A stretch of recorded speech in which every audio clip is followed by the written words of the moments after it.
1 Samuel 1ஆம் அதிகாரம் 20 முதல் 25 வசனங்களை நாம் யாவருமாக சேர்ந்து வாசிப்போம். சில நாள் சென்ற பின்பு அன்னாள் கர்ப்பவதியாகி ஒரு குமாரனை பெற்று கர்த்தரிடத்தில் அவனை கேட்டேன் என்று சொல்லி அவனுக்கு சாமுவேல் என்று பெயரிட்டாள். எல்கானா என்பவன் கர்த்தருக்கு வருஷாந்தரம் செலுத்தும் பலியையும் தன் பொருத்தனையும் செலுத்தும்படியாக தன் வீட்டார் அனைவரோடும் கூட போனான். அன்னாள் கூட போகவில்லை. அவள் பிள்ளை பால் மறந்த பின்பு அவன் கர்த்தருடைய சந்நிதியில் காணப்படவும் அங்கே எப்பொழுதும் இருக்கவும் நான் அவனை கொண்டு போய் விடுவேன் என்று தன் புருஷனிடத்தில் சொன்னாள். அப்பொழுது அவன் புருஷனாகிய எல்கானா அவளை நோக்கி, நீ உன் இஷ்டப்படி செய்து அவனை பால் மறக்க பண்ணு மட்டும் இரு, கர்த்தர் தம்முடைய வார்த்தையை மாத்திரம் நிறைவேற்றுவாராக என்றான். அப்படியே அந்த ஸ்திரீ தன் பிள்ளையை பால் மறக்க பண்ணு மட்டும் அதற்கு முளை கொடுத்தாள். அவள் அவனை பால் மறக்க பண்ணின பின்பு 3 காளைகளையும் 1 மரக்கால் மாவையும் 1 துருத்தி திராட்சரசத்தையும் எடுத்துக்கொண்டு அவனை கூட்டிக் கொண்டு சீலோவில் இருக்கிற கர்த்தருடைய ஆலயத்துக்கு போனான். பிள்ளை இன்னும் குழந்தையாக இருந்தது. அவர்கள் ஒரு காளையை பலியிட்டு பிள்ளையை ஏலி இடத்தில் கொண்டு வந்து விட்டார்கள். எங்களை அதிகமாக நேசிக்கிற நல்ல பரலோக தகப்பனே, இந்த மாலை நேரத்துக்காக நன்றி செலுத்துகிறோம். இந்த நேரத்திலும் எங்கள் கர்த்தராகிய ஆண்டவர் எங்கள் மத்தியில் நீர் இருக்கிற உடைய தயவுக்காக நன்றி செலுத்துகிறோம். தேவரீர் உம்முடைய கிருபையின் பிரசன்னத்துக்காக உமக்கு நன்றி செலுத்துகிறோம். எங்கள் ஆண்டவராகிய கர்த்தர் எங்களோடு கூட நீர் பேசுவீராக. ஆண்டவரே, உம்முடைய வார்த்தைகள் எங்கள் இருதயத்தின் ஆழத்தில் விதைக்கப்படட்டும். ஆண்டவரே, எங்கள் இருதயங்களை கர்த்தர் திறந்தருளுவீராக. இந்த வார்த்தைகள் எங்களுக்குள் கிரியை செய்யட்டும். நீர் விரும்புகிற பெரிய மாற்றங்கள் எங்கள் வாழ்க்கையில் உண்டாகட்டும் என்று சொல்லி ஜெபிக்கிறோம். எங்களை தாழ்த்துகிறோம். கர்த்தர் பேசுவீராக, கிரியை செய்வீராக, பெரிய காரியங்களை செய்யும்படி ஜெபிக்கிறோம். எங்களை தாழ்த்துகிறோம்.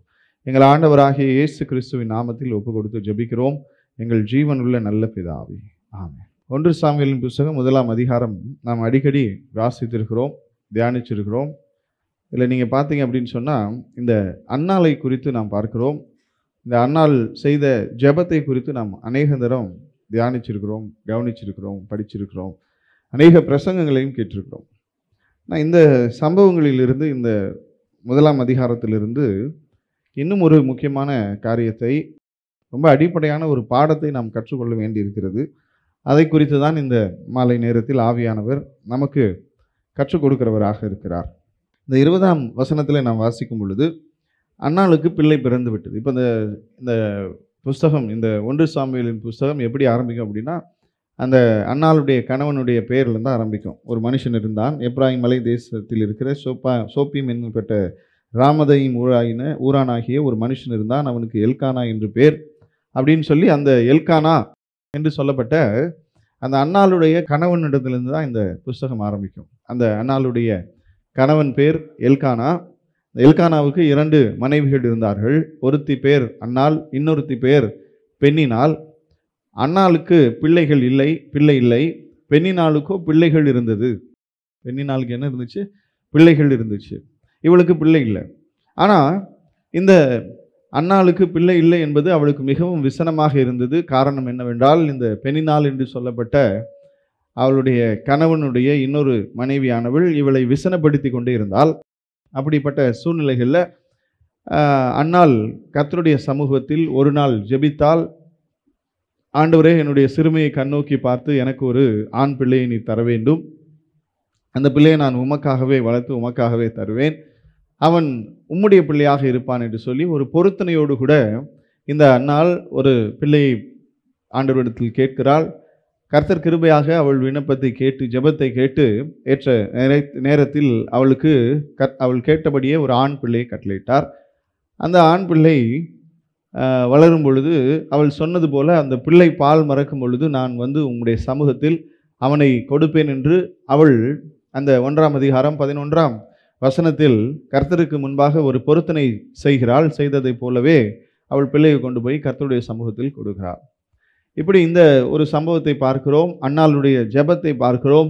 அன்னாள் இருதயத்தை ஊற்றி ஜெபித்தாள் அப்படின்னு சொல்லி பார்க்கிறோம். ஆனால் இதுக்கு பின்னாடி இந்த எல்கானா என்று சொல்லப்படுகிற அன்னாளுடைய கணவனுடைய வாழ்வில் சில விஷயங்களை வேதம் நமக்கு சொல்லுகிறது. அவைகளை கொஞ்சம் கவனிக்கும் பொழுது நாம் கற்றுக்கொள்ள வேண்டிய முக்கியமான ஒரு பாடம் இருக்கிறது. இப்போ இந்த எல்கானாவை குறித்து நாம் வாசிக்கும் பொழுது நாம் வாசித்த வேத பகுதியில் 21ஆம் வசனம் சொல்லுகிறது. 1 சாமுவேல் 1ஆம் அதிகாரம் 21ஆம் வசனம் சொல்லுகிறது, எல்கானா என்பவன் கர்த்தருக்கு வருஷாந்தரம் செலுத்தும் பலியையும் தன் பொருத்தனையும் செலுத்தும்படியாக தன் வீட்டார் அனைவரோடும் கூட போனான். இப்போ இந்த யூதர்கள், இஸ்ரவேல் ஜனங்கள் நம்மை போல இல்லை. அவங்களுடைய ஆராதனை முறைமைகள் கொஞ்சம் வித்தியாசமாக இருந்தது. அவர்கள் கர்த்தருக்கு பலியிட வேண்டும், வருஷந்தோறும் செலுத்த வேண்டிய பலிகள், பண்டிகை நாட்களில் செலுத்த வேண்டிய பலிகள், காணிக்கைகள், இப்படி பல காரியங்கள் அவர்களுக்கு நியமிக்கப்பட்டிருந்தது. இப்போ இந்த எல்கானா என்ற மனுஷனை குறித்து வேதத்தில் வாசிக்கும் பொழுது, அவன் காலம் தவறாமல் அல்லது முறை தவறாமல் தன்னுடைய கர்த்தருக்கு அடுத்த, தன்னுடைய தேவனுக்கு அடுத்த காரியங்களை செய்வதில் கவனம் உள்ளவனாக இருந்தான். அவனை குறித்து வசனத்தில் 21ஆம் வசனம் சொல்லும் பொழுது, அவன் வருஷாந்தரம் செலுத்தும் பலியையும் தன்னுடைய பொருத்தனையும் செலுத்தும்படி அவன் தன் வீட்டார் அனைவரோடும் கூட சீலோவுக்கு ஆலயத்துக்கு சென்றான் அப்படின்னு சொல்லி பார்க்குறோம். அப்படின்னா இந்த எல்கானா என்று சொல்லப்பட்ட மனுஷன் அவன் தன்னுடைய வாழ்க்கையில் அவன் வந்து கர்த்தருக்கு அடுத்த காரியங்களில், அவனுக்கு நியமிக்கப்பட்டிருக்கிற காரியங்களில், அல்லது வேதம் அல்லது நியாயப்பிரமாணம் அவனுக்கு சொல்லி கொடுக்கிற முறைமைகளில் தவறாதவனாக இருக்கிறான். அவன் வந்து வருஷாந்தரம் செலுத்தும் காரியத்தில் தவறுவதில்லை. மற்றபடி வேதம் நியாயப்பிரமாணம் அவங்க இஸ்ரவேலருக்கு என்னெல்லாம் சொல்லி கொடுத்துருக்கிறதோ, கர்த்தரை தேடுவதை குறித்து, பலி செலுத்துவதை குறித்து, காணிக்கைகளை குறித்து, மற்றபடி கர்த்தரை பணிந்து கொள்வதை குறித்து என்னெல்லாம் இப்படிலாம் நீங்கள் இருக்கணும்னு நியாயப்பிரமாணம் வேதம் அவர்களுக்கு சொல்லியிருக்கிறதோ அதை செய்வதில் முறை தவறாமல் இருந்த ஒரு மனுஷனாக இந்த எல்கானா இருந்தான். இதை நீங்கள் பார்த்தீங்கன்னா நம்ம 21ஆம் வசனத்தில் எப்படி வாசிக்கிறோம், அதே 1ஆம் அதிகாரம் 3ஆம் வசனத்தில் நீங்கள் வாசிப்பீங்க அப்படின்னா, அந்த மனுஷன் சீலோவிலே சேனைகளின் கர்த்தரை பரிந்து கொள்ளவும் அவருக்கு பலியிடவும் வருஷந்தோறும் தன் ஊரிலிருந்து போய் வருவான். இப்போ இந்த 3ஆம் வசனம் என்ன சொல்லுதுன்னா, இந்த எல்கானாவை குறித்து தான் சொல்லுது. இந்த எல்கானா எப்படிப்பட்டவனாக இருந்தான் அப்படின்னு சொல்லி பார்க்கும்போது, அவன் சீலோவிலே சேனைகளின் கர்த்தரை பணிந்து கொள்ளவும் அவருக்கு பலியிடவும் வருஷந்தோறும் தன் ஊரிலிருந்து போய் வருவான். அப்போ அவனை குறித்து வேதம் 2 இடங்களில் 3ஆவது வசனத்திலும் 21ஆவது வசனத்திலும் சொல்லுகிற காரியம் என்னவென்றால், அவன் கர்த்தருக்கு செய்ய வேண்டிய காரியங்களில், கர்த்தருக்கு செலுத்த வேண்டிய பலிகளில், கர்த்தருக்கு செலுத்த வேண்டிய பொருத்தனைகளில், கர்த்தருக்கு செலுத்த வேண்டிய காணிக்கைகளில் அவன் முக்கியமாக அவன் வருஷந்தோறும் போய் செய்ய வேண்டியது என்ன செய்வான், போய் செலுத்தி விட்டு வருகிற, அதுவும் குடும்பத்தார் அனைவரோடும் கூட போய் செலுத்தி விட்டு வருகிற ஒரு முறைமையில் தவறாதவனாக இருந்தான் இந்த எல்கானா. இப்போ இன்னைக்கு நம்ம இதை குறித்து தான் நம்ம இன்றைக்கு தியானிக்க போகிறோம். இந்த மனுஷன் தன்னுடைய வாழ்க்கையில் எல்லா சூழ்நிலையிலும், அதாவது சந்தோஷமான சூழ்நிலையிலும் துக்கமான சூழ்நிலையிலும், அவன் கர்த்தரை தேடுவதில், கர்த்தருக்கு அடுத்த காரியங்களை முறை தவறாமல், காலம் தவறாமல் நிறைவேற்றுவதில் அவன் நேர்மையானவனாக, உண்மையானவனாக, முறை தவறாதவனாக, ஒழுங்கு மாறாதவனாக இருந்தான் என்று வேதத்தை குறித்து நாம் வாசிக்கிறோம். அவனுடைய வாழ்க்கையை குறித்து நாம் வாசிக்கிறோம். இப்போ இப்படிப்பட்ட இந்த மனுஷன் இன்னைக்கு நீங்கள் பார்த்தீங்கன்னா பல விதமான ஆட்களை பார்க்குறோம். கர்த்தரை தேடுகிற பிள்ளைகளில் கண்ணும் கருத்துமாக வேதம் என்ன சொல்லுகிறது, கர்த்தரை நான் எப்படி தேட வேண்டும், எப்படி ஆலயத்துக்கு செல்ல வேண்டும், எப்படி கர்த்தருடைய வார்த்தைக்கு கீழ்ப்படிய வேண்டும், எப்படி அவருடைய முறைமைகளை கை கொள்ள வேண்டும், கர்த்தர் எனக்கு நியமித்திருக்கிற விஷயங்களை நான் எப்படி நிறைவேற்ற வேண்டும் அப்படின்னு சொல்லி பல காரியங்களை வேதம் நமக்கு சொல்லியிருக்கிறது. அதையெல்லாம் கண்ணும் கருத்துமாக நிறைவேற்றுகிற கர்த்தருடைய பிள்ளைகளும் இருக்கிறார்கள். வேதம் என்ன சொல்லியிருக்குது, எனக்கு புரியலையே, இது எப்படி, அதை எப்படி, என்ன செய்யணும் நம்ம அப்படின்னு சொல்லி ஒவ்வொரு காரியங்களையும் கண்ணும் கருத்துமாக விசாரித்து கை கொள்ளுகிற, செய்கிற கர்த்தருடைய பிள்ளைகளும் இருக்கிறார்கள். ஆனால் பலர் ஒவ்வொரு விதமாக இருக்கிறாங்க. இப்போ முக்கியமாக ஒரு 2 விதமான ஜனங்களை குறித்து பார்க்கலாம்.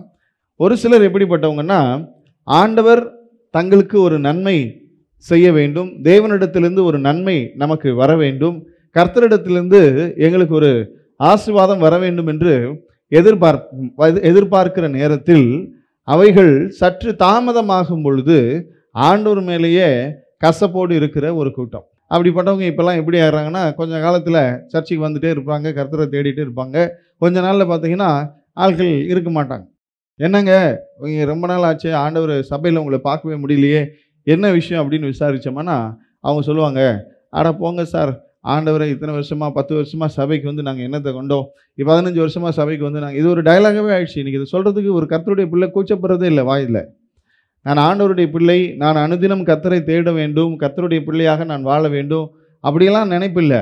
நான் இத்தனை வருஷமா சபைக்கு வந்து என்னத்தை கண்டேன், இத்தனை மாசமா சபைக்கு வந்து என்ன கண்டேன், இவ்வளவு நாளாக ஆண்டவரை தேடி நான் என்ன கண்டேன் என்று சொல்லி இந்த மாதிரியெல்லாம் சோர்வுற்று கர்த்தரை தேடுவதில் குறைந்து போய் ஆண்டவரை தேடாமே வாழ்கிற அநேகர் இருக்கிறார்கள். நான் சொல்லுவேன், நம்முடைய ஆண்டவர் நமக்கு ஏற்ற வேளையில் நன்மை செய்வதில் அவரை போல தவறாத மனுஷன் யாருமே கிடையாது. அவர் ஏற்ற காலத்தில் ஏற்ற நன்மைகளை செய்கிறவராக இருக்கிறார். அவர் தம்முடைய பிள்ளைகளுக்கு நன்மை செய்வதில் காலம் தவறுவதே இல்லை. அவர் தம்முடைய பிள்ளைகளுக்கு நன்மை செய்வதில் காலம் தவறுவது ஒருபோதும் இல்லை. இன்னைக்கு நிறைய பேர் ஆண்டவர் சமூகத்தில் காரியங்களுக்காக ஜெபிச்சுட்டு அது தாமதிக்கிறது போல தாமதிப்பது இல்லை. அழகாக ஒரு வசனத்தில் சொல்லப்பட்டிருக்கோம், தாமதிக்கிறார் என்று சொல்லுகிறபடி கர்த்தர் தம்முடைய வாக்குத்தத்தத்தை குறித்து தாமதிப்பதில்லை அப்படின்னு சொல்லியிருக்கோம். அது வேற ஒரு விஷயத்துக்காக சொல்லியிருக்கோம். ஆனால் அதுதான் உண்மை. அவர் ஒருபோதும் தம்முடைய வாக்குத்தத்தத்தை குறித்து தாமதிப்பதில்லை. வாக்குத்தத்தத்தை கொடுக்கிற கர்த்தர் அந்த வாக்குத்தத்தம் நிறைவேறுகிற காலத்தையும் நமக்கு நியமித்திருக்கிறார். என்ன ஒரு நன்மை நமக்கு கர்த்தர் வாக்களித்திருந்தாலும் அந்த நன்மையை நிறைவேறுவதற்கான ஏற்ற காலத்தை அவர் வைத்திருக்கிறார். இன் இட்ஸ் டியூ டைம், ஏற்ற காலத்தில் தேவன் நன்மை செய்கிறவர். அவர் நியமித்திருக்கிற காலத்தில் அவர் நன்மை செய்கிறவர். ஆனால் நம்ம ஆட்களுக்கு என்ன பிரச்சனைனா அவசரம், எல்லாவற்றுக்கும் அவசரம். இப்போ ஒரு சின்ன பிள்ளையை கூட்டிகிட்டு கடைக்கு போகிறீங்க, ஏதோ ஒரு பொருள், ஒரு நோட்டு வாங்க போகிறீங்க, இல்லைன்னா ஒரு பேனா வாங்க போகிறீங்கன்னா அந்த பிள்ளை நோட்டு பேனா வாங்குறத பெருசாக கவனிக்காது. அந்த கடையில் இதுக்கு பிடிச்ச எதனா ஒன்று இருக்கும், ஒரு சாக்லேட் வாங்கித்தாங்க, இல்லைன்னா ஒரு விளையாட்டு பொம்மை வாங்கித்தாங்க அப்படின்னு அது கேட்கும். அப்படி கேட்கும்போது ஒருவேளை நம்ம என்ன சொல்லுவோம், நம்ம எல்லாத்தையும் வாங்கி கொடுக்க முடியாது, அது தப்பு. பிள்ளை கேட்குறதெல்லாம் வாங்கி கொடுத்தாலே அது தப்பு. பிள்ளை தப்பாக வளர ஆரம்பிச்சிடும். 4 விஷயம் தரமாட்டோன்னு சொல்லணும். அப்போ தான் தெரியும் அதுக்கு வாழ்க்கையின் சில முக்கியமான காரியங்கள் புரியும். எல்லாமே கிடைக்காது, everything is not so easy. இந்த உலகத்தில் எல்லாமே கிடைக்கிறது அவ்வளோ ஈஸி இல்லைன்றது பிள்ளைங்களுக்கு கற்றுக் கொடுக்கணும். இல்லைன்னா ஒருபோதும் அவங்களால எந்த ஏமாற்றத்தையும் தாங்கிக் கொள்ள முடியாது. அதனால் சில விஷயங்கள் நோ சொல்ல பெற்றோர்கள் கற்றுக்கொள்ளணும். அது ஒருவேளை நம்மளால் வாங்கி கொடுக்கவே முடிகிற ஒரு காரியமாக இருந்தாலும், இல்லைப்பா உனக்கு இது வேண்டாம், உனக்கு தேவைப்படும் போது வாங்கி தரேன் அப்படின்னு சொல்ல பெற்றோர்கள் கற்றுக்கொள்ள வேண்டும். இல்லைன்னா நம்ம எல்லாத்தையுமே வாங்கி கொடுத்துட்டோம்னு வச்சுக்கோங்களேன், ஒரு நாள் வரும் அதனால் எந்த ஒரு ஏமாற்றத்தையும் தாங்கிக் கொள்ள முடியாது. நம்ம எவ்வளோ நாள் அவங்களோட இருப்போம்னு தெரியாது. ஒரு நாள் அவங்க வாழ்க்கையில் அவங்க விரும்பின ஒரு காரியம் அவங்களுக்கு கிடைக்கவே கிடைக்காதுன்ற ஒரு ஏமாற்றம் வரும். அந்த ஏமாற்றத்தை அவர்களால் ஒருபோதும் தாங்கிக் கொள்ளவே முடியாது. அதனால் நம்ம என்ன செய்வோம், சில நேரங்களில் இல்லை வேண்டாம் நோ அப்படின்னு சொல்லும்போது அது அடம்பிடிக்கும். நம்ம என்ன சொல்லுவோம், சரி பரவாயில்ல இன்னைக்கு வேண்டாம் நாளைக்கு வாங்குவோம் அப்படின்னு சொல்லுவோம். அது என்ன செய்யும், எனக்கு இப்போவே வேணும்னு சொல்லி கேட்க ஆரம்பிக்கும். இது போலத்தான் அநேகர் ஆண்டவர் நமக்கு நியமிக்கிற நன்மைகளை நமக்கு கொடுப்பதற்கு காலத்தையும் நேரத்தையும் அவர் நியமித்திருக்கிறார். அந்த நேரம் வரைக்கும் காத்திருக்க முடியாத அநேகர் ஆண்டவர்கிட்ட உட்காந்து சண்டை போட்டுக்கிட்டு இருப்பான். ஆண்டவர்கிட்டே கோபம், அப்படியே சர்ச்சைக்கு வரமாட்டான். என்னத்தை கண்டோம் ஆண்டவரை தேடி, இந்த ஒரு சின்ன விஷயம் கூட கர்த்தர் எங்களுக்கு செய்யலை. நான் உங்களுக்கு சொல்லுவேன், ஆண்டவர் நம்மை விட, அதாவது இந்த உலகத்திலேயே அதிகமாக நன்மை செய்கிறவர்கள் பெற்றோர்கள் தான். ஒரு ஆளுக்கு அதிகமான நன்மையை யார் தான் செய்ய முடியும்னா பெற்றோர்கள் தான் செய்ய முடியும், செய்கிறார்கள். பெற்றோர்கள் தான் நன்மை செய்கிறவர்களாக இருக்கிறார்கள். பெற்றோர்கள் தான் நம்முடைய வாழ்க்கையில் நமக்கு அதிகமான நன்மைகளை செய்கிறாங்க. ஆனால் நீங்கள் பாருங்களேன், ஒரு பிள்ளை கொஞ்சம் வளர்ந்த உடனே அந்த பையன் ஒரு ட்ரௌசரை போட்டுட்டு சுற்றிட்டு இருந்திருப்பான். கொஞ்சம் வளர்ந்த உடனே அப்பாவுக்கு அம்மாவுக்கு தோணும், பையன் வளர்ந்துட்டான், இனிமேல் என்ன செய்யக்கூடாது, ட்ரௌசர் போடக்கூடாது, ஃபுல் பேண்ட்டு போட்டு விடுவோன்னு தோணும். ஆனால் சில பெற்றோர்களுக்கு பிள்ளை வளர வளர இவன் ஒரு மாதிரி ஆயிடுறான். நல்லா கை வச்சு சட்டை போட்டுட்டு இருந்த பிள்ளைக்கு கை இல்லாமல் சட்டை வாங்கி கொடுக்குறான். பிள்ளை நல்லா அழகாக கை வச்சு அழகாக ஒரு சட்டை பேண்ட் பாவடைன்னு போட்டுட்டு இருந்த பிள்ளைய இவனே கிழிச்சு விட்ருவானான்னு தெரியல, கை இல்லாமல் தெரியுது. அதெல்லாம் பார்க்கும்போது அப்படிலாம் இருக்கக்கூடாது. பெற்றோர்களே பிள்ளையை அப்படி தவறாக நடத்திடக்கூடாது.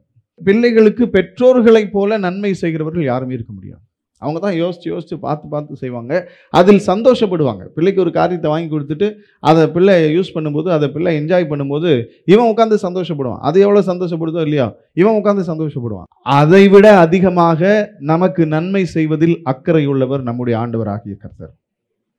அதைவிட அதிகமாக நமக்கு நன்மை செய்வதில் அக்கறையுள்ளவர், விருப்பம் உள்ளவர், சந்தோஷப்படுகிறவர் நம்முடைய கர்த்தராகிய ஆண்டவர். அதனாலதான் ஆண்டவர் சொல்றாரு, அந்த அந்த ஒரு பார்வையில தான் கர்த்தர் சொல்றாரு, பொல்லாதவர்களாகிய நீங்கள் உங்கள் பிள்ளைகளுக்கு நன்மை செய்ய அறிந்திருக்கும் பொழுது பரலோகத்தில் இருக்கிற உங்கள் பிதா உங்களுக்கு நன்மை செய்வது அதிக நிச்சயம் அல்லவா? இன்னைக்கு பெற்றோர்கள்லாம் நிறைய பேர் அப்படியே என் பிள்ளைக்கு அதை செய்யணும் இதை செய்யணும் தவிப்பாங்க. பிள்ளை பிறக்கும் போதே சில ஆட்கள்லாம் இந்த அது என்ன நிறைய ஸ்கீம் எல்லாம் போட்டுறான். பொம்பளை பிள்ளை பிறந்த உடனே பிள்ளை கல்யாணத்துக்கு இப்போ இருந்தே மாதம் 5000 கட்டி விடான்றான்.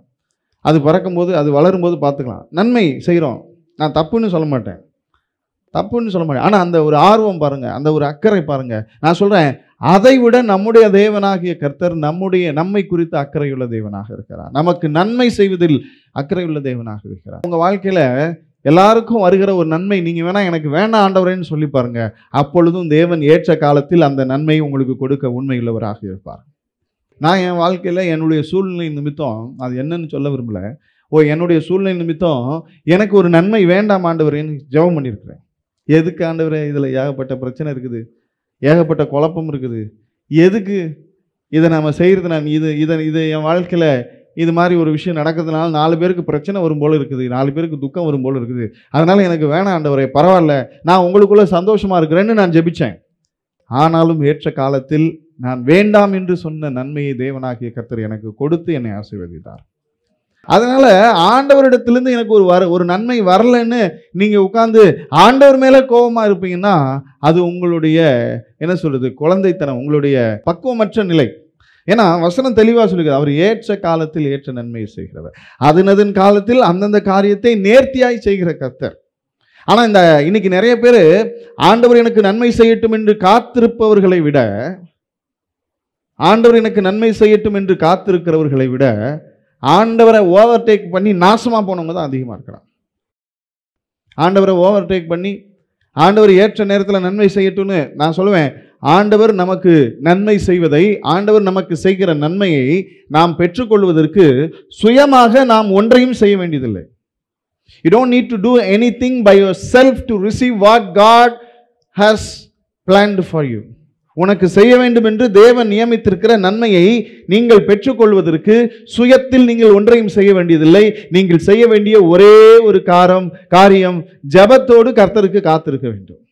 Pray and wait in the presence of God and He will give you everything in His due time. அவ்வளோதான். நான் ஒரு காரியத்தை சுயமாய் போராடி செய்ய வேண்டிய அவசியமே இல்லை. இப்போ ஆபிரகாமுக்கு கர்த்தர் சொன்னார், உனக்கு ஒரு பிள்ளையை தருவேன்னு. இதில் ஆபிரகாம் நடுவில் யோசிக்கிறார், எப்படி எனக்கு பிள்ளை பிறக்கும், எப்படி என் மனைவிக்கு பிள்ளை பிறக்கும், அவளுடைய கர்ப்பம் செத்து விட்டதே, என்னுடைய சரீரம் வயசாயிடுச்சே, அப்படிலாம் யோசிச்சுட்டு மனைவி பேச்சை கேட்டு ஆகாரை சேர்த்து கொண்டு பிள்ளை பிறக்கிறது. ஆண்டவர்கிட்ட ஜெபம் பண்ணுறான், ஆண்டவரே இஸ்மவேலை ஆசீர்வதியும் அப்படின்னா ஆண்டவர் பார்க்குறாரு, அப்படியா அப்படின்னு பார்க்குறாரு. அடுத்து ஆண்டவரே இந்த வேலைக்காரனாகிய எலியாசர் அவன் நல்லவனா இருக்கான் ஆண்டவரே, அவன் என் வீட்டில் ரொம்ப உண்மையாக இருக்கிறான் ஆண்டவரே, அவனை ஆசீர்வதிச்சுங்க, நான் அவன் என் வாரிசாக எடுத்துக்கிறேன் ஆண்டவரே. ஆண்டவர் சொல்கிறாரு, எனக்கு முன்பாக நடந்து கொண்டு உத்தமமாயிரு. அதுக்கு என்ன அர்த்தம் தெரியுமா? நான் சர்வ வல்லமையுள்ள தேவன், எனக்கு முன்பாக நடந்து கொண்டு உத்தமமாக இரு அப்படின்னு கர்த்தர். அதுக்கு என்ன அர்த்தம்னா, சும்மா இருறா, கையையும் காலையும் வச்சுட்டு என்ன செய்ய, சும்மா இரு, நான் பார்த்துக்கிறேன், உனக்கு பிள்ளையை கொடுப்பேன்னு நான் சொல்லியிருக்கிறேன், எப்படி கொடுக்கணும்னு எனக்கு தெரியும், நான் கொடுப்பேன், நீ என்ன செய்ய, கையையும் காலையும் வச்சுக்கிட்டு சும்மா ஜெபம் பண்ணி எனக்கு என்ன செய்ய, காத்துரு, அவ்வளோதான். ஆனால் அதனால இந்த கசப்போடு இருக்கிறதெல்லாம் தப்பு. நீங்கள் ஆண்டவர்கிட்ட கசப்போடு இருந்து என்ன சாதிக்க போகிறீங்க? இன்னும் நிலைமை மோசமாக தான் போகும். ஆக தேவ சமூகத்தில் ஒரு நன்மைக்காக காத்திருக்கிறோம், அந்த நன்மையை நாம் இன்னும் பெற்றுக்கொள்ளவில்லை என்றால் ஆண்டவர் அதை கொடுப்பதில் தவறிவிடவில்லை. He has not failed to give that to you. உனக்கு அதை கொடுப்பதில் கர்த்தர் தவறவில்லை, மாறாக நீ கர்த்தருக்கு காத்து கொண்டிருக்கிறாய். ஆனால் நான் இன்னொரு காரியத்தை சேர்த்து சொல்கிறேன், கர்த்தருக்கு காத்திருக்கிறவர்கள் ஒருபோதும் வெட்கப்பட்டு போவதில்லை. அதனால நீங்கள் சந்தோஷமாக கர்த்தரை தேடுங்க. அதனால ஆண்டவருடைய சமூகத்தில் அவருடைய பாதத்தில் நீங்கள் சந்தோஷமாக இருங்கள். ஏற்ற வேளையில் அவர் உங்களுக்கு நன்மை செய்ய அவர் ஆயத்தமாக இருப்பார். ஆனால் இன்னைக்கு நிறைய பேர் என்னன்னா, எனக்கு ஆண்டவர் இதை கொடுக்கல, எனக்கு ஆண்டவர் இதை செய்யலைன்னு சொல்லி கர்த்தருக்கு அடுத்த காரியங்களில் தவறுகிறவர்களாக இருக்கிறார்கள்.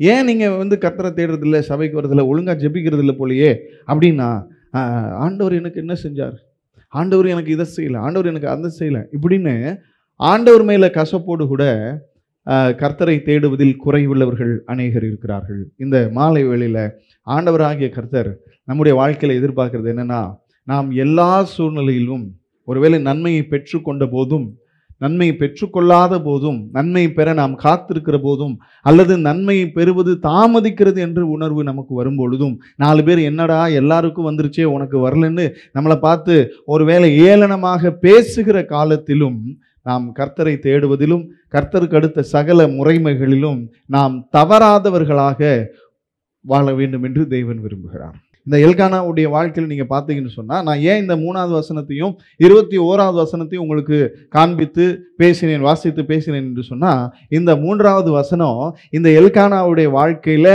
அவன் நன்மையை பெற்றுக்கொள்வதற்கு முன்பாக வந்த வசனம்.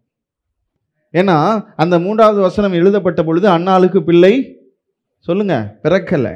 ஆனால் 21ஆம் வசனம் எழுதப்பட்ட பொழுது 20ஆம் வசனத்தில் நாம் வாசிக்கிறோம், அன்னாளுக்கு பிள்ளை பிறந்து விட்டது. இப்போ பிள்ளை பிறப்பதற்கு முன்பாகவும் பிள்ளை பிறந்ததுக்கு பிற்பாடும் இந்த எல்கானா கர்த்தருக்கு அடுத்த முறைமைகளில் முறை தவறாதவனாக தன்னுடைய வாழ்வில் அந்த கர்த்தருக்கு அடுத்த அந்த ஸ்பிரிச்சுவல் ஆக்டிவிட்டீஸில் எந்த குறையும் வைக்காத ஒரு மனுஷனாக, நேர்த்தியான ஒரு மனுஷனாக, முறை தவறாத மனுஷனாக வேதம் அவனை நமக்கு முன்பாக காண்பிக்கிறது. இப்போ நீங்க கொஞ்சம் யோசிச்சு பார்க்கணும். அன்னாள் பிள்ளை இல்லாது இருந்தாலும் அவள் அழுதாள்னு பார்க்கிறோமே. இப்போ இவருக்கு இந்த எல்கானாவுக்கு தான் அந்த அன்னாள், எல்கானாவுக்கும் அன்னாளுக்கும் தான் பிள்ளை இல்லை. இந்த எல்கானாவுக்கு பெண்ணினால் என்று சொல்லப்படுகிற இன்னொரு மனைவினாலே அவனுக்கு பிள்ளை உண்டு. ஆனால் 1 சாமுவேல் 1ஆம் வசனம் 5வது வசனம் சொல்லுகிறது, அவன் அன்னாளை சிநேகித்தான். 2 மனைவி, ஆனா அன்னாளை சிநேகிச்சான்னா என்ன அர்த்தம் சொல்லுங்க? அவனுக்கு 2 மனைவிகள் இருந்தார்கள், ஆனால் அன்னாளை அவன் சிநேகிச்சானா என்ன அர்த்தம்? அன்னாளை சிநேகித்தான், அவளுக்கு எல்லாத்தையும் 2 மடங்கு கொடுத்தான்னு வாசிக்கிறான். அப்படின்னா என்ன அர்த்தம்? இவன் இவளை நேசிக்கிறான், இவள் மூலமாக இவனுக்கு பிள்ளை வேண்டியது இவனுக்கு ஒரு பிரியமான ஒரு காரியமாக இருக்குது. இப்போ நம்ம இதே மாதிரி இன்னொரு மனுஷனை குறித்து வேதத்தில் வாசிக்கலாம். அது யாருன்னு பார்த்தீங்கன்னா யாக்கோபு. அந்த யாக்கோபுக்கும் இதே மாதிரி தான் 2 மனைவிகள் இருந்தாங்க, லேயாள், ராகேல். இந்த லேயாளுக்கு பிள்ளை பிறந்துருச்சு. லேயாளுக்கு யாருக்கு முதல்ல பிள்ளை பிறந்துச்சு? சத்தமாக சொல்லுங்க.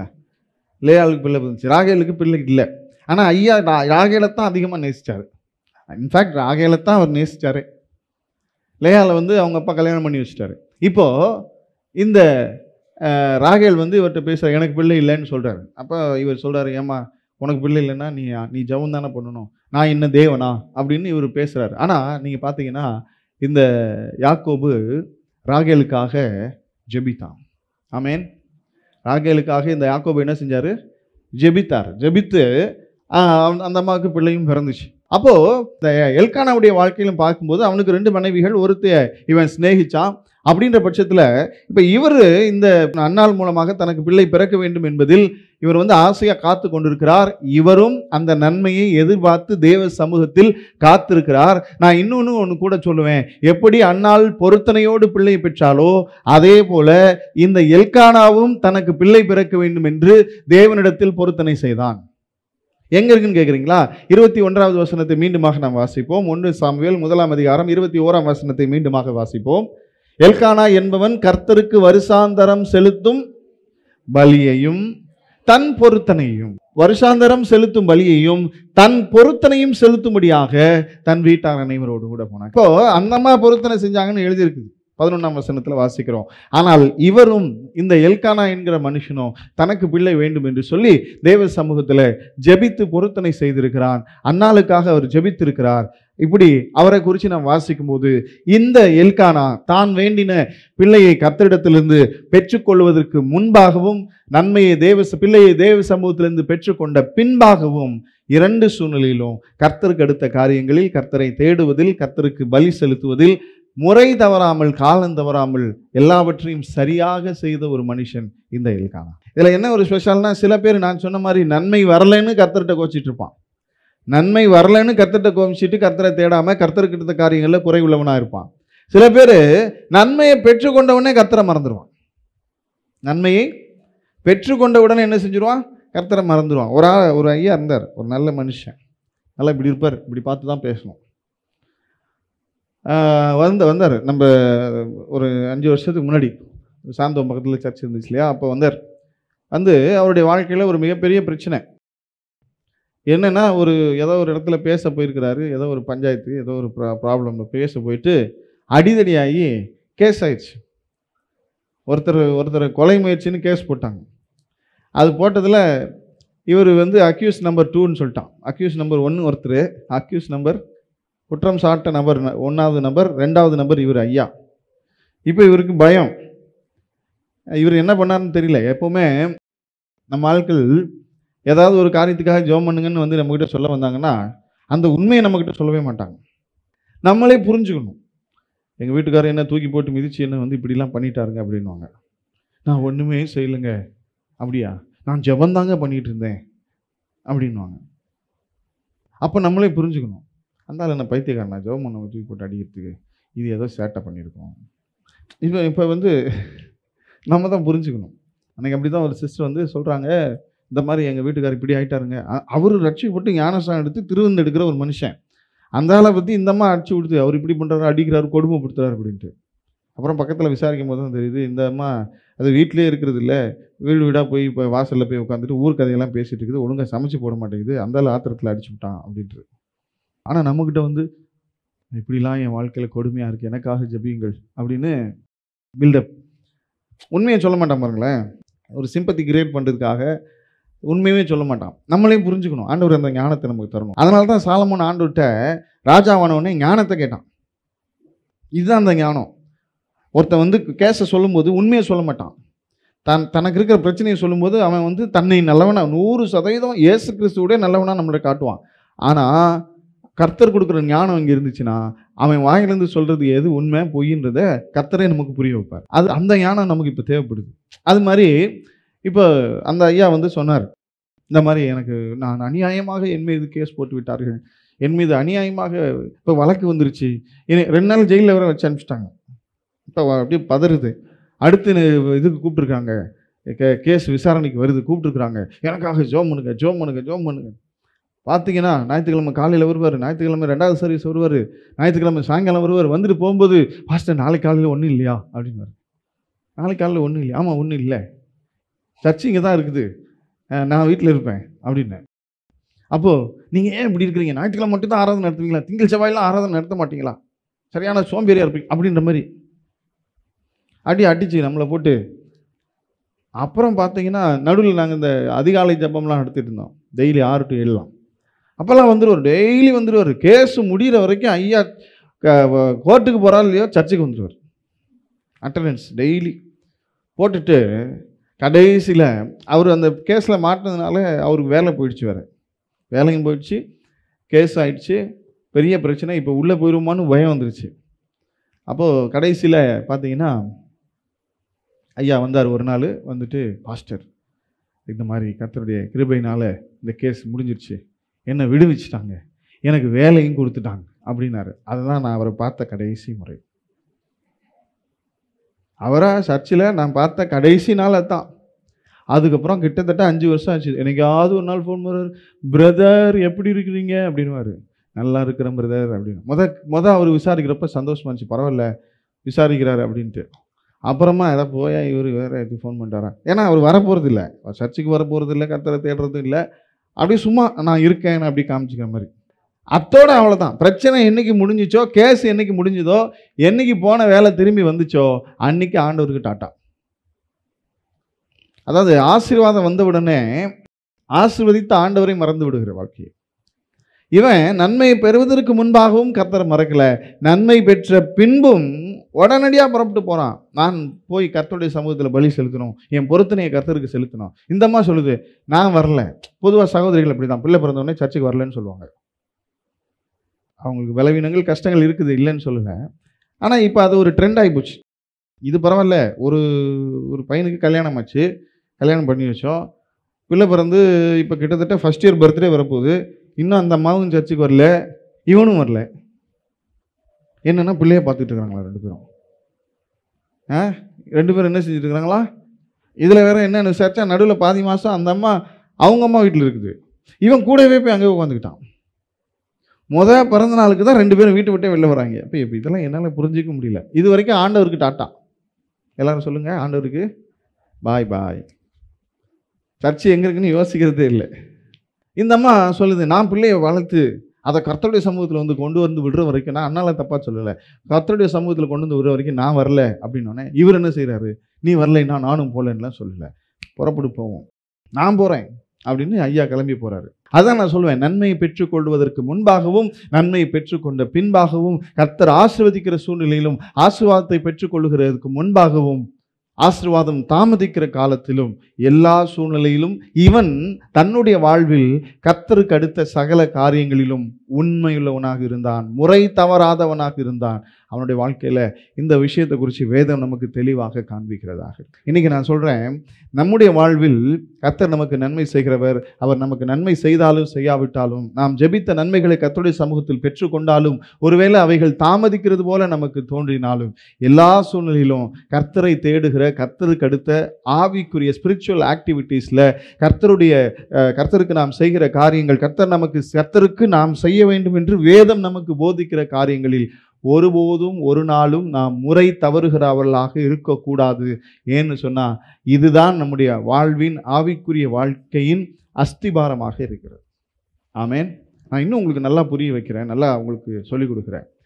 வேதம் நமக்கு, இந்த புதிய ஏற்பாட்டு கர்த்தருடைய பிள்ளைகளாக இருக்கிற நமக்கு சில காரியங்களை தவறாமல் செய்ய வேண்டும் என்று கற்றுக் கொடுத்திருக்கிறது.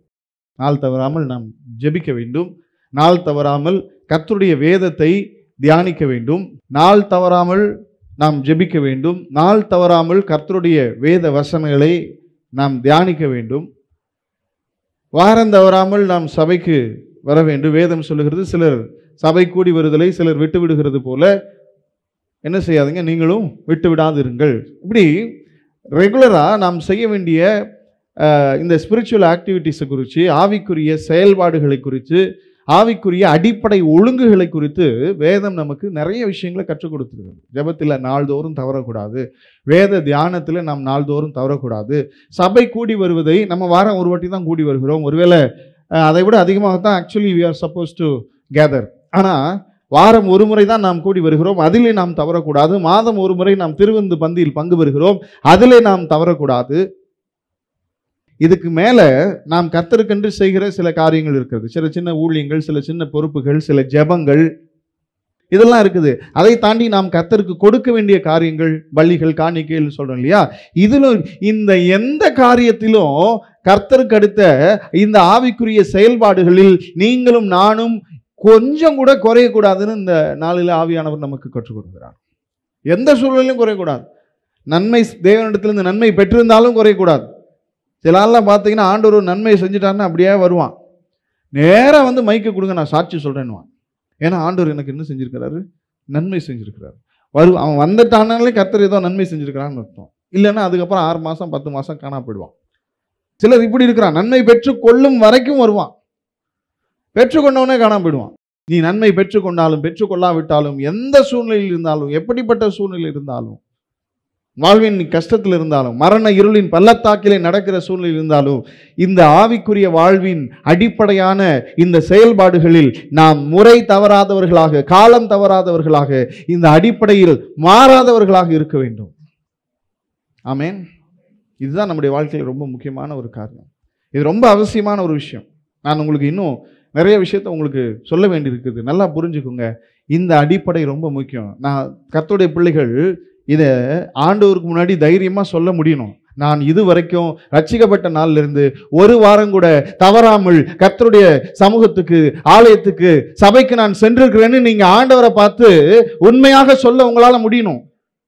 என் ஜெப வாழ்க்கையில் அனுதினமும் நான் ஜெபிச்சிருக்கிறேன். எனக்கு ஏதோ ஒரு நாள் 2 நாள் உடம்பு சரியில்லாமல் ரொம்ப முடியாமல் இருந்த நாட்கள் உண்டு. அதை தவிர சில எமர்ஜென்சியான நாட்கள், சில நாட்களை நான் கடந்து வந்திருக்கேன். அதை தவிர நான் தேவ சமூகத்தில் கர்த்தரை தேடாத நாட்கள் இல்லை என்று ஒரு கர்த்தருடைய பிள்ளை உண்மையாக கர்த்தரை பார்த்து சொல்ல வேண்டிய அளவில் வாழ்க்கை இருக்க வேண்டும். அதே மாதிரி தான் வேத தியானம். நான் கர்த்தருடைய வேதத்தை தியானிக்காத நாட்கள் இல்லை என்று உங்களால் சொல்ல முடியணும். நீங்க என்ன வேணாலும் செய்யுங்க, நீங்க எவ்வளவு பெரிய ஆபீசரா வேணாலும் இருங்க, எவ்வளவு பெரிய, ஒருவேளை இந்த இந்தியாவுக்கே நீங்க பிரதம மந்திரியா கூட இருங்க, நீ தேவ பிள்ளையா இருந்தால் கர்த்தருக்கு அடுத்த ஆவிக்குரிய செயல்பாடுகளில் முறை தவறாதவனாக நான் இருக்கிறேன் என்று ஆண்டவரிடத்தில் உன்னால் சொல்ல முடியணும். மனுஷங்கிட்ட சொல்றது ஈஸி, அதுதான் ரொம்ப முக்கியம். அந்த அடிப்படை உன் வாழ்க்கையில் இருக்கணும். அந்த அடிப்படை ஜெப ஒழுங்கு, இந்த பேசிக் ஸ்பிரிச்சுவல் டிசிப்ளின் உன் வாழ்க்கையில் இருக்கணும். அதுதான் இன்னைக்கு ஆண்டவர் நமக்கு சொல்லிக் கொடுக்குறார். நம்ம பல விஷயங்கள ரொம்ப ரெகுலராக இருப்போம். ஒரு நாள் காலையில் எழுந்திரிச்சு அம்மா சமைக்கலன்னு வச்சுங்களேன், அவ்வளோதான், இவன் தாண்டவம் மாடிடுவான். இன்னும் ஸ்கூலுக்கு லேட் ஆயிடுச்சு, காலேஜுக்கு லேட் ஆயிடுச்சு, வேலைக்கு லேட் ஆயிடுச்சு, பிஸ்னஸ் போகிறதுக்கு லேட் ஆயிடுச்சு, இன்னும் நீ சமைக்கலையா? அது ஒரு நாள் தான், அன்னைக்கு ஒரு நாள் தான் செய்யலை இந்த அம்மா, அவ்வளோதான், தலைகெல்லாம் நின்று வம்பு. அதே மாதிரி தான் ஜெபம், அதே மாதிரி தான் வேத தியானம், அதே மாதிரி தான் ஒவ்வொரு ஞாயிற்றுக்கிழமையும் நீ சபைக்கு போகிற காரியம். இன்னைக்கு எத்தனை பேர் இதில் ஒழுங்கு சொல்லுங்க? ஒரு விஷயம் என்கிட்ட போய் சொல்ல முடியாது.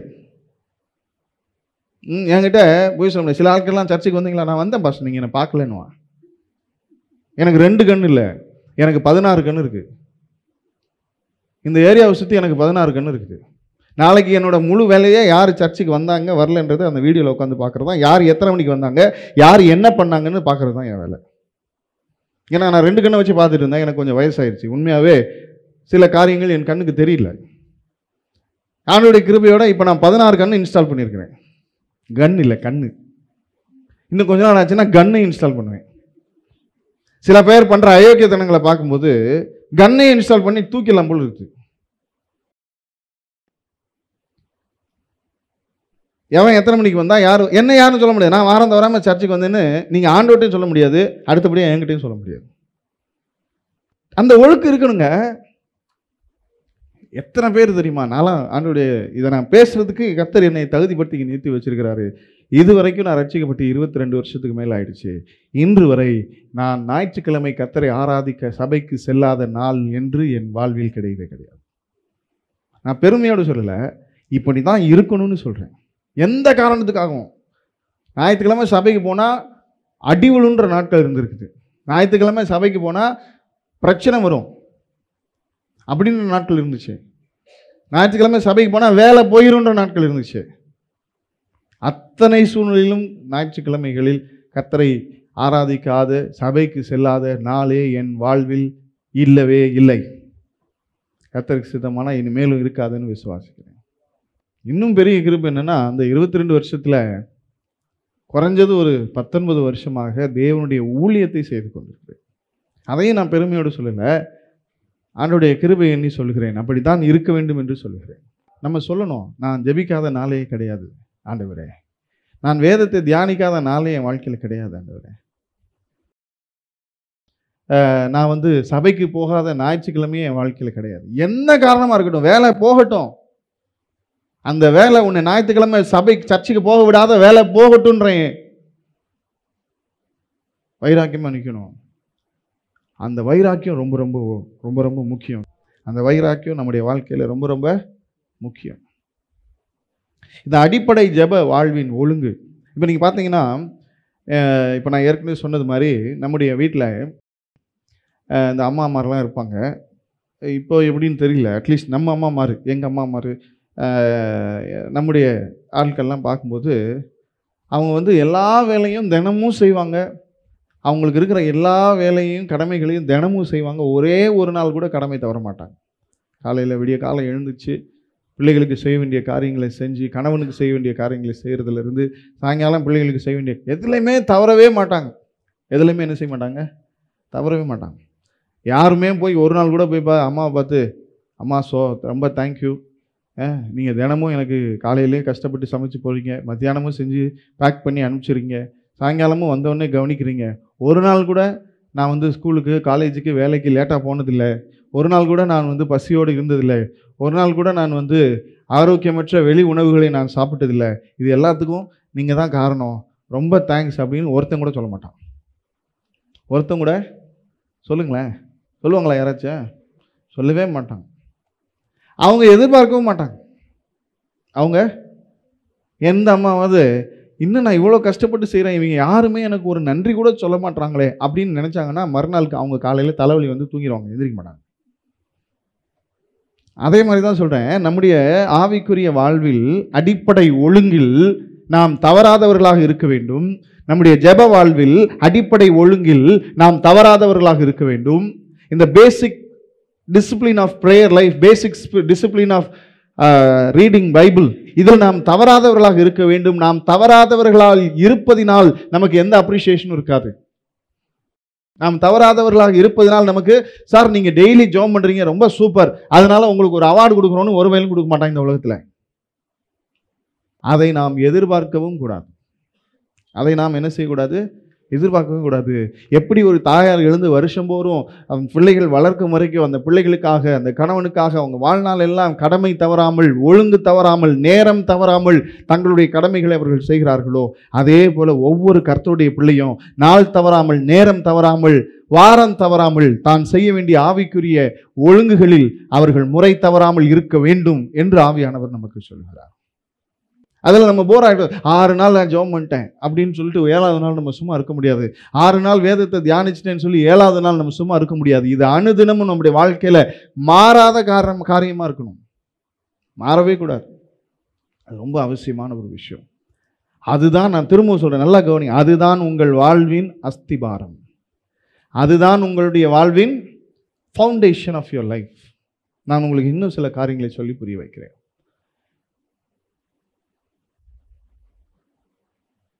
நம்ம நிறைய நேரங்களில் இந்த அன்னாளுடைய ஜெபத்தை தான் மேன்மையாக பார்ப்போம். அன்னாள் இருதயத்தை ஊற்றி ஜெபித்தாள். அன்னாள் தேவ சமூகத்தில் அழுது ஜெபித்தாள். அவளுடைய ஜெபம், அவள் பொருத்தனை செய்தாள். அவளுடைய ஜெபம் கேட்கப்பட்டது. அவளுடைய ஜெபத்துக்கு கர்த்தர் பதில் கொடுத்தார். நான் சொல்கிறேன், அன்னாள் இருதயத்தை ஊற்றி ஜெபிச்சது ஒரு நாள் தான். அன்னாள் இருதயத்தை ஊற்றி ஜெபிச்சது ஒரு நாள் தான். ஆனால் அதுக்கு முன்னாடி அவருடைய வாழ்வின் அடிப்படை அந்த கர்த்தருக்கு அடுத்த காரியங்களில் எல்கானா மாத்திரமல்ல, அன்னாலும் தவறாதவராக இருந்தார். 7ஆம் வசனத்தில் வாசிக்கிறோம், அவள் கர்த்தருடைய ஆலயத்துக்கு போகும் சமயத்தில் அவன் வருஷந்தோறும் அந்த பிரகாரமாகவே செய்வான்.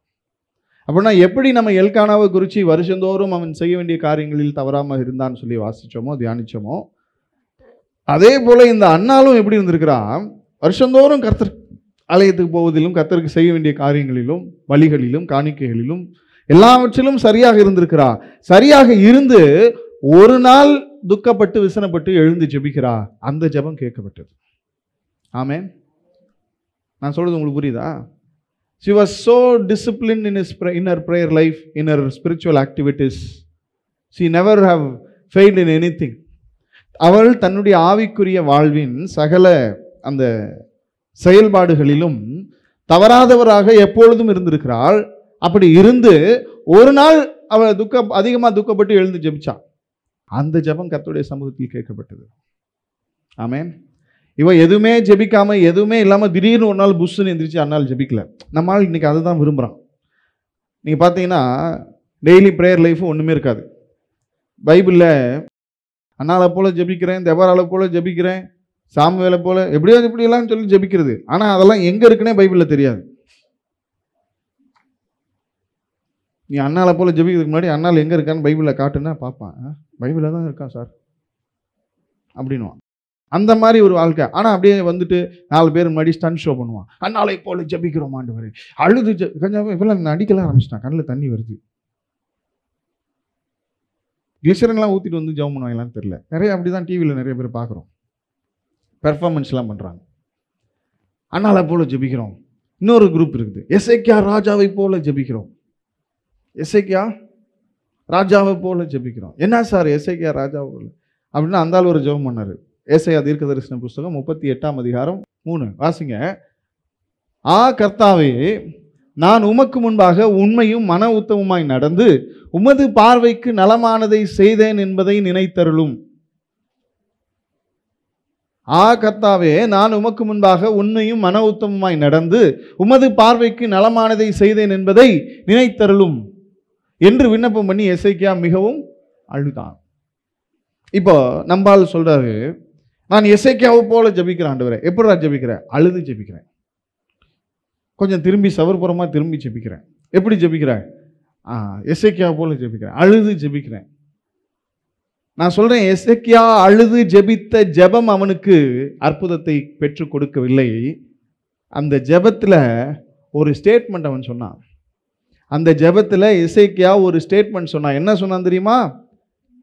உமக்கு முன்பாக உண்மையும் மன உத்தமமாக நடந்து உமது பார்வைக்கு நலமானதை செய்தேன். வருஷமெல்லாம் காலமெல்லாம் என் வாழ்க்கையெல்லாம், நல்லா கவனிங்க, வருஷமெல்லாம் காலமெல்லாம் என் வாழ்க்கையெல்லாம் நான் கர்த்தருக்கு முன்பாக உண்மையாக, கர்த்தருக்கு முன்பாக மன உத்தமமாக நடந்து உமது பார்வைக்கு நலமானதை மட்டும் என் வாழ்க்கையில இத்தனை ஆண்டு காலமாக என் வாழ்நாள் முழுவதும் செய்திருக்கிறேன். அதுதான் பேசிக் discipline in is prayer life, in is spiritual life. அவனுடைய ஆவிக்குரிய வாழ்க்கையில ஒரு பேசிக்கான ஒரு ஒழுங்கு இருக்குது. என்னன்னா, நான் கர்த்தருக்கு முன்பாக உண்மையாக நடக்கிற மனுஷன், நான் கர்த்தருக்கு முன்பாக மன உத்தமமாக நடக்கிற மனுஷன், கர்த்தருடைய பார்வைக்கு நலமானதை இன்னைக்கு இல்ல, நேத்து இல்ல, ஜெபிக்கும் போது இல்ல, நான் வாழ்நாள் எல்லாம் செய்திருக்கிறேன். அதுதான் சார் அந்த பேசிக் டிசிப்ளின். இப்படி இருந்துட்டு ஒரு நாள் ஜெபிச்சான். வாழ்நாள் எல்லாம் கர்த்தருக்கு உண்மையாக, வாழ்நாள் எல்லாம் மன உத்தமமாக, வாழ்நாள் எல்லாம் கர்த்தருடைய பார்வைக்கு நலமானதை செய்து வாழ்நாள் எல்லாம் செய்து, சொல்லுங்க, வாழ்நாள் எல்லாம் செய்து. ஒரு நாள் பிரச்சனை இல்லை, அழுது ஜெபிக்கிறான். ஒரு நாள் பிரச்சனை இல்லை, நீ சாவ போற அப்படின்னு தீர்க்கதரிசி சொன்ன உடனே அழுது ஜெபிக்கிறான், என்னை நினைத்தருளும். அவ்வளவுதான், முடிஞ்சிச்சு. இந்த பிரேயர் உடனடியாக கர்த்தருடைய சமூகத்திலிருந்து பதில் வந்துச்சு. அந்த தீர்க்கதரிசி வந்து ராஜாவை பார்த்து, படுத்திருக்கிற ராஜாவை பார்த்து சொல்லிட்டு வீட்டு முற்றத்தை கடப்பதற்கு முன்பாக கர்த்தர் சொல்லுகிறார், நீ போய் என் ஜனத்தின் அதிபதியை பார்த்து சொல், அவனுடைய வாழ்விலே, அவனுடைய ஆயுஷிலே 15 வருஷங்களை நான் கூட்டி கொடுத்துருக்கேன். நான் சொல்றேன், அந்த 15 வருஷத்தை கர்த்தர் கொடுத்தது இவன் சோர்புறமா திரும்பி அழுது அந்த ஜெபத்துக்காக இல்லை. அந்த ஜெபத்தை செய்யறதுக்கு we are ready, we are very happy, we are so enthusiastic to that prayer. But அந்த ஜெபத்துக்கு முன்னாடி ஒரு அடிப்படை ஒன்று இருக்குது. என்னன்னா, நான் கர்த்தருக்கு முன்பாக உண்மையும் மன உத்தமமாய் நடந்து கர்த்தருடைய பார்வைக்கு நலமானதை என் வாழ்நாள் எல்லாம் செய்திருக்கிறேன். இந்த அடிப்படை இன்னைக்கு நமக்கு வேணும். அந்த ஜெபம் செய்யறது பெரிய விஷயம் இல்லை. அந்த ஜெபம் செய்யறது சோர்புறமா திரும்பி அழுது, ஆண்டவரே எனக்கு ஆயுசு நாட்களை கொடுன்னு ஜெபிக்கிற ஜெபம் பெரிய. வயிற்று வலி வந்து ஆட்டோமேட்டிக்கா ஜெபம் பண்ணுவான். வாழ்நாளெல்லாம் ஜெபிக்காதவன் கூட ஒரு பிரச்சனை வந்துச்சுன்னா ஜெபம் பண்ணுவான். அன்னைக்கு ஒரு ஆட்டோவில் எழுதி போட்டுருந்துச்சு, ரொம்ப பெரிய பொன்மொழி, எல்லார் வீட்டுக்கும் ஒரு ஃப்ரேம் பண்ணி கொடுக்கணும். கர்த்தர் உன்னை ஜெபிக்க வைப்பதற்கு முன்பாக நீயே ஜெபித்து விடு. கர்த்தர் உன்னை ஜெபிக்க வைப்பதற்கு முன்பாக நீயே ஜெபித்து விடு. என்னன்னா, இவன் ஜெபிக்கவே மாட்டான். ஆனால் ஒரு வயிற்று வலியை கொடுத்து டாக்டர்கிட்ட அனுப்பி, இது ஏதோ பெரிய வியாதி மாதிரி இருக்கு சார், எதுக்கு நம்ம எம்ஆர்ஐ ஸ்கேன் எடுத்து பார்த்துருவோம் அப்படின்னு சொன்னா அன்னைக்கு ஜெபம் பண்ணுவான் பாருங்க வாழ்க்கையில. கர்த்தாவே என்னை நினைத்தருளும், என் சிறுமையை கண்ணோக்கி பாரும். அன்னைக்கு வீட்டில் ஒரே ஃபாதர் பாட்டு தான், விண்ணப்பத்தை கேட்பவரே அப்படின்னு அதை பாடி போட்டு விட்டு இவன் அழுதுட்டு இருப்பான் கூட.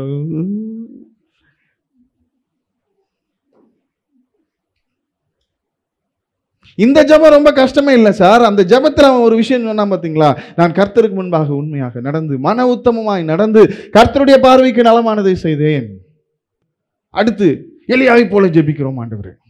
எப்படி சொல்லுங்க, சத்தமா சொல்லுங்க. அடுத்து எப்படி ஜெபம்? எலியாவை போல ஜெபிக்கிறேன். எலியா என்ன ஜெபம் பண்ணாரு? கர்மேல் பர்வதத்திலே வானத்திலிருந்து அக்கினி இறக்கி கர்த்தருடைய ஜனங்கள் எல்லாம் கர்த்தரே தெய்வம், கர்த்தரே தெய்வம் என்று முழங்க செய்தார். அந்த ஜெபத்தை நான் செய்கிறேன்.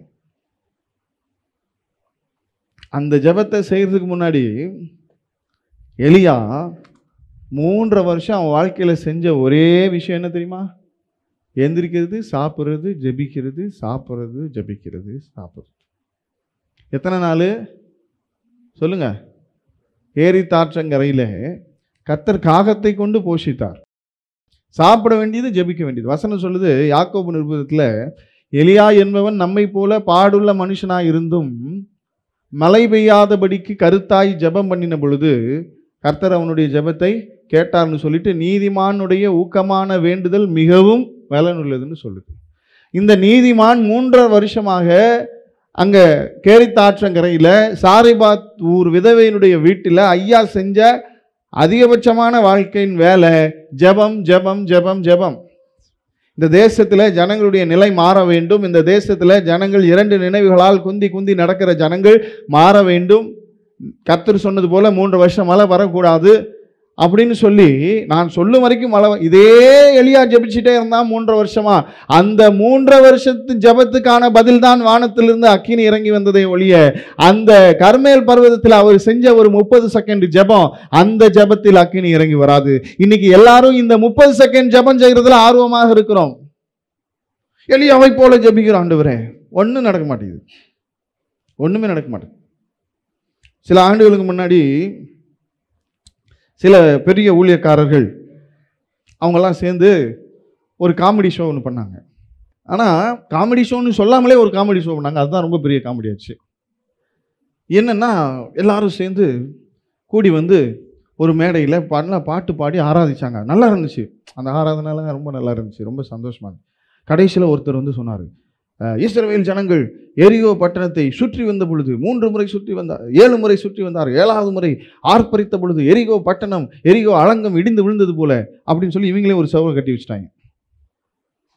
ஒரு சவரை கட்டி வச்சு, இப்பொழுது நாம் கர்த்தரை துதிக்க போகிறோம், எரிகோ பட்டணம், எரிகோ மதில் என்ன செய்ய போகிறது வந்து இவங்க எல்லாரும் துதிக்கிறாங்க. ஓ எல்லாம் கத்தி, பொட்டு பொடுசு எல்லாம் கத்துது, ஓன்னு கத்துது. அப்படியே அந்த அந்த பிளே கிரவுண்டு, அது மன்னிக்கணும், ஒரு பெரிய கிரவுண்டு, கன்வென்ஷன் கிரவுண்டே ஓன்னு கத்துது, குதிக்கிறாங்க. ஒன்றும் நடக்கல.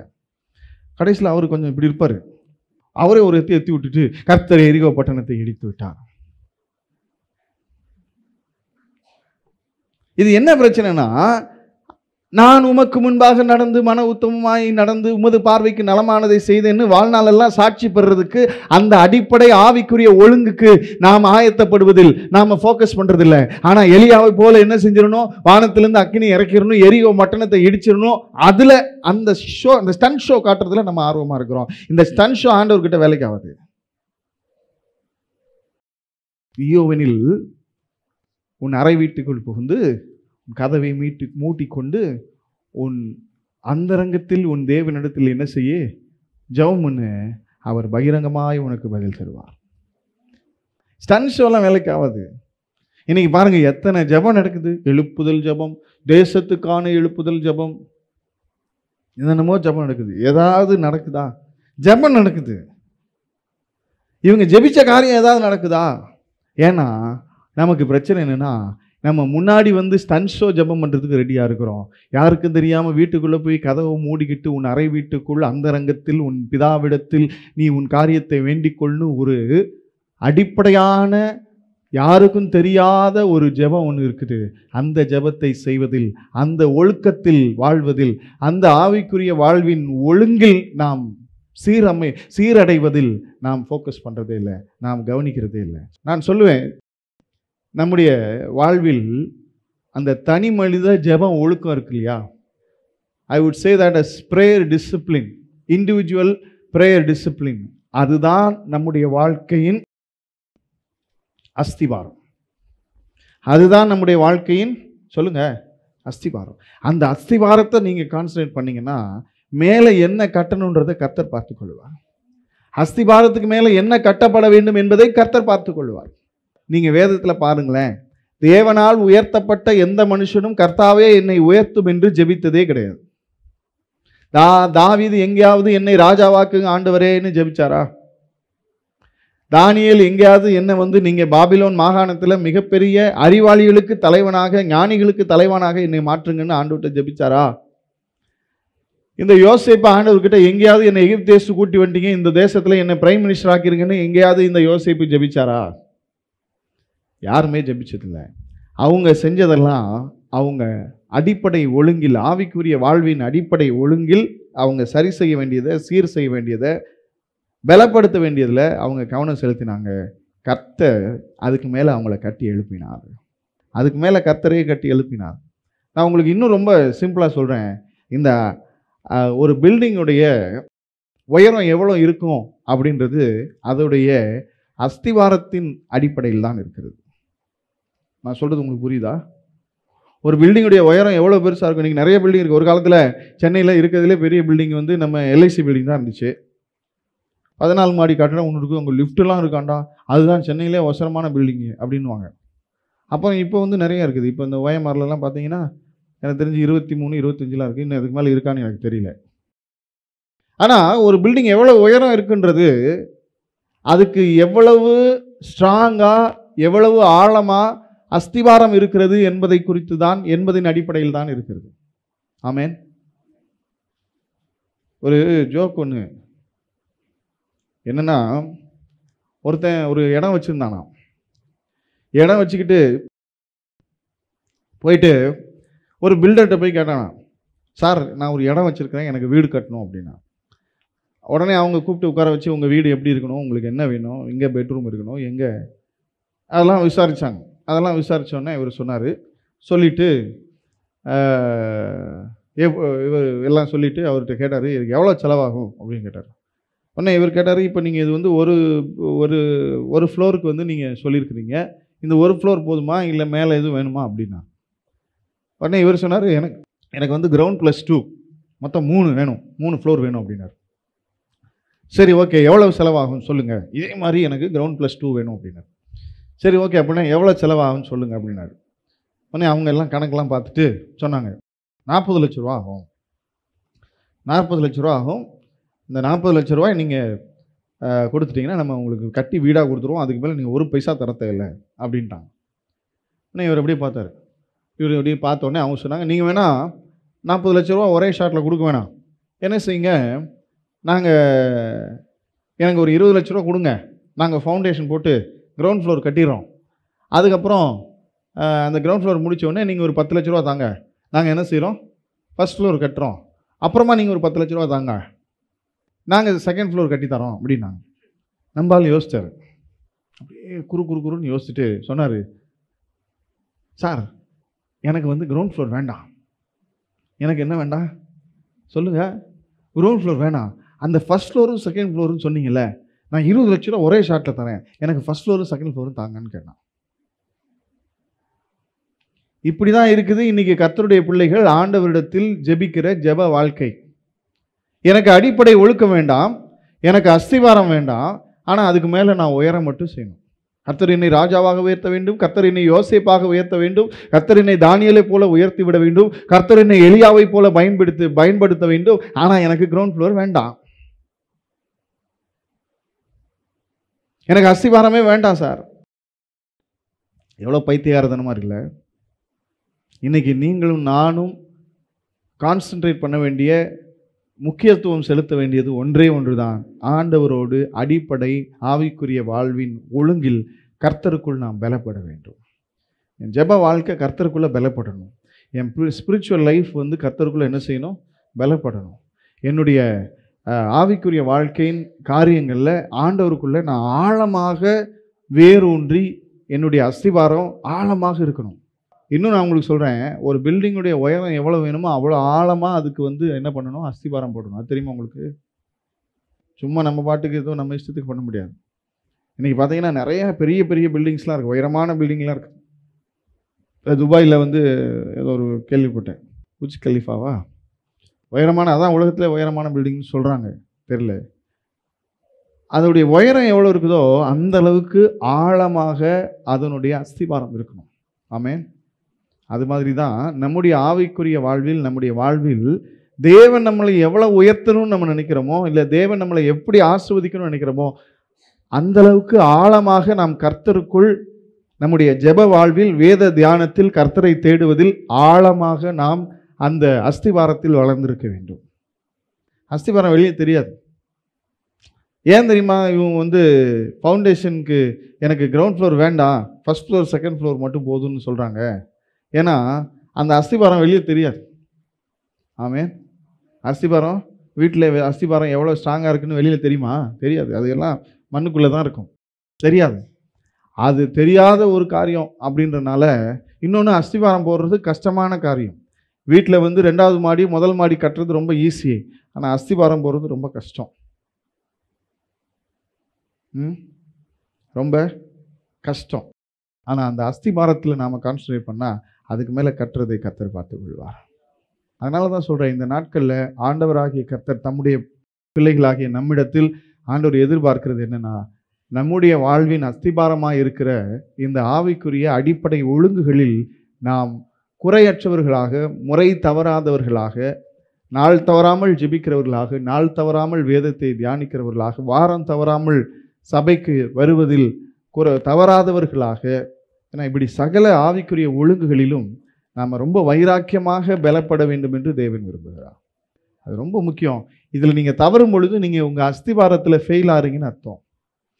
You are failing in your foundation. இதில் நீங்கள் தவறும் பொழுது உங்களுடைய அஸ்திவாரத்தில் நீங்கள் தவறுகிறீர்கள். அஸ்திவாரத்திலே நீங்கள் மிஸ்டேக் பண்ணுறீங்க. அஸ்திவாரத்திலே மிஸ்டேக் பண்ணால் அந்த பில்டிங் கண்டிப்பாக ஒரு மிகப்பெரிய மிஸ்டேக்காக தான் வளரும். அஸ்திவாரத்தில் மிஸ்டேக் பண்ணவே முடியாது. ஒரு சவர் கட்டுறோம், கொஞ்சம் விலகிடுச்சுன்னா அப்படியே அட்ஜஸ்ட் பண்ணி ஓட்டிடலாம். ஆனால் அஸ்திவாரமே கோணல் ஆயிடுச்சுன்னா, அஸ்திவாரமே அது சரியாக இல்லைன்னா அந்த பில்டிங்கே பிழையாகத்தான் வளரும். அப்போ இந்த அடிப்படை ஒழுங்கில் நாம் சரியாக வேண்டும். இந்த அடிப்படை ஒழுங்கில் நாம் நேர்த்தியாக கர்த்தருக்குள் வளருகிறவர்களாக இருக்க வேண்டும். ஆமென். அடிப்படை ஜெப வாழ்வில், அடிப்படை வேத தியானத்தில், அடிப்படை கர்த்தரை தேடுகிற விஷயங்களில், அடிப்படை சாட்சியில், நான் உமக்கு முன்பாக உத்தமும் உண்மையும் மன உத்தமுமாய் நடந்து உமது பார்வைக்கு நலமான அடிப்படை சாட்சியில் நாம் ரொம்ப ஸ்ட்ராங்காக வளரும்போது மேல் உள்ள உயர்வுகள் கர்த்தர் நமக்கு ஏற்ற காலத்தில் நம்மை உயர்த்தி கொண்டே செல்வார். So we need to focus on the foundation. நாம் இந்த ஆவிக்குரிய வாழ்க்கையின் அஸ்திவாரத்தை நாம் காண வேண்டும். அதுக்கு முக்கியத்துவம் கொடுக்கணும். அதில் நாம் பலப்படணும். அதில் நம்ம வளரணும். கர்த்தர் நம்மை உயர்த்துகிற தேவனாக இருக்கிறார். நம்ம எல்லாரும் எழுந்து நின்று கண்களை மூடி ஆண்டவருடைய சமூகத்தில் ஜெபிப்போம். ஒருவேளை நம்முடைய வாழ்க்கையில் நம்ம இந்த மாதிரியான விஷயங்களில், கர்த்தருக்கு அடுத்த காரியங்களில் நாம் இன்னும் ஒழுங்குகளில் இன்னும் நம்ம நேர்த்தியாக வைராக்கியமாக இல்லாமல் இன்னும் நாம் தவறுகிற விஷயங்கள் ஒருவேளை நம்முடைய வாழ்க்கையில் இருக்குமானா ஆண்டவர்கிட்ட கேட்போம். ஆண்டவராகிய கர்த்தர் இந்த மாலை வேளையிலே நமக்கு பலன் கொடுப்பாராக. நம்முடைய ஆவிக்குரிய வாழ்வின் அந்த அஸ்திபாரங்களில் நம்மை கர்த்தர் பலப்படுத்துவாராக. நம்முடைய அடிப்படை ஜெப வாழ்வில் கர்த்தர் நம்மை பலப்படுத்துவாராக. நம்முடைய அடிப்படை வேத தியானங்களில் கர்த்தர் நம்மை பலப்படுத்துவாராக. நம்முடைய சாட்சிகளில், ஒழுங்குகளில் கர்த்தர் நம்மை பலப்படுத்துவாராக. எல்லாரும் ஒப்பு கொடுத்து கர்த்தருடைய சமூகத்தில் ஜெபம் பண்ணுவோம். நன்றி ஆவியார். எத்தனை பேர் ஜெபிக்கிறீங்க? கரங்களை உயர்த்தி ஸ்தோத்திரிக்கிறோம். ஆண்டவரே, மை மகிமைப்படுத்துகிறோம், நன்றி செலுத்துகிறோம். இந்த நாட்களில் கர்த்தர் எங்களுக்கு சொல்லிக் கொடுக்கிற உடைய நல்ல அடிப்படையான பாடங்களுக்காக உம்மை ஸ்தோத்திரிக்கிறோம், மகிமைப்படுத்துகிறோம். எங்கள் ஒவ்வொருத்தரையும் கர்த்தாவே இந்த அஸ்திவாரங்களில் கர்த்தர் எங்களை பலப்படுத்துவீராக. எங்களுடைய அஸ்திவாரமாகிய எங்கள் ஜெப வாழ்வில் கர்த்தர் எங்களை பலப்படுத்துவீராக. எங்களுடைய சாட்சியில், அடிப்படை சாட்சியில் கர்த்தர் எங்களை பலப்படுத்துவீராக. ஸ்தோத்திரம் ஆண்டவரே. எல்லாம் கர்த்தரை ஸ்தோத்திரிப்போம். ஸ்தோத்திரம் ஆண்டவரே, மகிமைப்படுத்துகிறோம். உமக்கு நன்றி பலிகளை ஏறெடுக்கிறோம், ஸ்தோத்திரிக்கிறோம். ஆண்டவரே, நாங்கள் எந்தெந்த காரியங்களில் குறைவு பெற்றிருக்கிறோமோ, எந்தெந்த காரியங்களில் நாங்கள் தவறி விடுகிறோம், அடிக்கடி தவறுகிறோமோ, அந்த காரியங்களெல்லாம் கர்த்தர் எங்களுக்கு உதவி செய்வீராக. உங்கள் பலத்தை எங்களுக்கு தாங்கப்பா. உமக்குள்ளே நாங்கள் ஆழமாக வளர கர்த்தர் எங்களை பலப்படுத்தும்படி ஜெபிக்கிறோம். உமக்குள்ளே நாங்கள் ஆண்டவரே ஆழமாக அஸ்திவாரத்தில் வளர கர்த்தர் எங்களை பலப்படுத்தும்படி ஜெபிக்கிறோம். ஒருவேளை இதுவரைக்கும் எங்கள் ஜெப வாழ்க்கையில் இன்னும் நாங்கள் பலப்படாமல் இருப்போமானா கர்த்தர் இந்த நாட்களில் எங்களை பலப்படுத்துவீராக. ஆண்டவரே, இந்த நாட்களில் ஆண்டவரே ஒருவேளை நாங்கள் இன்னும் அடிப்படையான சில காரியங்களில் நாங்கள் சரி செய்யாமல் இருப்போமானா, இன்னும் நாங்கள் வாரம் தவறாமல் சபைக்கு வருவதிலே குறைவுள்ளவர்களாக இருப்போமானா கர்த்தர் எங்களை பலப்படுத்துங்கப்பா. இந்த அடிப்படை ஒழுங்குகளை கர்த்தர் எங்களுக்கு சரி செய்வீராக. இந்த பேசிக் டிசிப்ளினை கர்த்தர் எங்களுக்கு சரி செய்ய உதவி செய்வீராக. தகப்பனே, உங்கள் திருக்கரத்தில் எங்களை ஒப்பு கொடுக்குறோம். எத்தனை பேரோடு கர்த்தர் இன்றைக்கு உணர்த்தி பேசியிருக்கிறாரோ கரங்களை வைத்து நல்லா கொஞ்ச நேரம் கர்த்தரை ஸ்தோத்திரிப்போம். நன்றி ஆண்டவரே. நாங்கள் தவறுகிற காரியங்களில் கர்த்தர் எங்களை பலப்படுத்துவீராக, உதவி செய்வீராக. எங்களுடைய பலவீனங்களில் உம்முடைய பலன் எங்களுக்கு பூரணமாக கொடுக்கப்படுவதாக ராஜா. ஸ்தோத்திரிக்கிறோம், மகிமைப்படுத்துகிறோம். கர்த்தர் எங்களுக்கு உதவி செய்யும்படி ஜெபிக்கிறோம். கர்த்தர் எங்களை பலப்படுத்தும்படி ஜெபிக்கிறோம். உம்முடைய நாமத்தை நாங்கள் உயர்த்துகிறோம், ஸ்தோத்திரிக்கிறோம் அப்பா. Thank you Jesus.